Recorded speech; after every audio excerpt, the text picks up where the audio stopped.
korang sedang menonton Oi Sergah, membongkar hot gossip terkini dunia hiburan. Panas dan makin panas you all story Taudani ni sejak dia dituduh menjadi punca keretakan masjid yang indah telah dibina oleh Akash dan juga Baizura. Kenapa? Baru-baru ni tutup, angin tidak, apa pun tidak, ribut pun tidak, apa semua tidak lah. Pokok kontroversi Rita Wadani tiba-tiba bergoyang kencang. Kencang sangat goyang dia.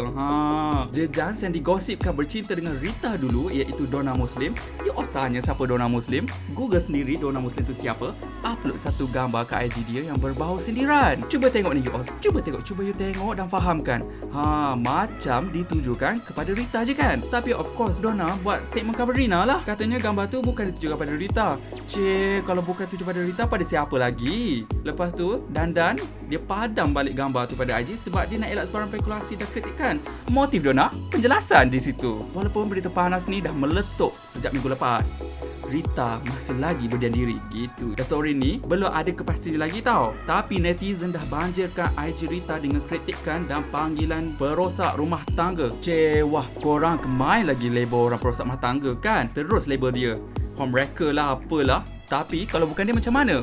Merangkak you all cari Rita Wadani nanti. Tapi komen netizen tidak sepanas komen Cekta, sebab bila dia labelkan wanita ketiga itu sebagai betina. Cekta, sedap bahasa kau. Bahasa cerminan diri tau Cekta. Anyway, sebab perkataan betina yang ditulis, Cekta kena kecam dengan netizen. Tapi komen netizen tidak sepanas komen Cekta. Cekta pula tu kata macam tu dekat dalam ruangan komen Instagram Baizura. Konon-konon nak bagi semangat lah dekat Baizura. Faham, tapi bahasa.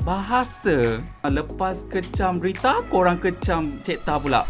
Bagus. Kata dia orang perkataan betina tu agak keterlaluan. So kalau panggil betina kira melampau lah. Tapi panggil homewrecker tak melampau. Okey, faham. Okey lah, mulut orang kita nak tutup kan you all. So Ogiang harap Rita tampil ke hadapan dan terangkan perkara yang sebenarnya ya. Mohon. Sebab dalam hal ni rasanya berdiam diri seakan makan diri je. Tak gitu Rita. Dan korang pula dah habis tengok, jangan lupa klik butang subscribe dan juga jangan lupa download aplikasi Oi Jom di Google Play Store sekarang. Okey, bye.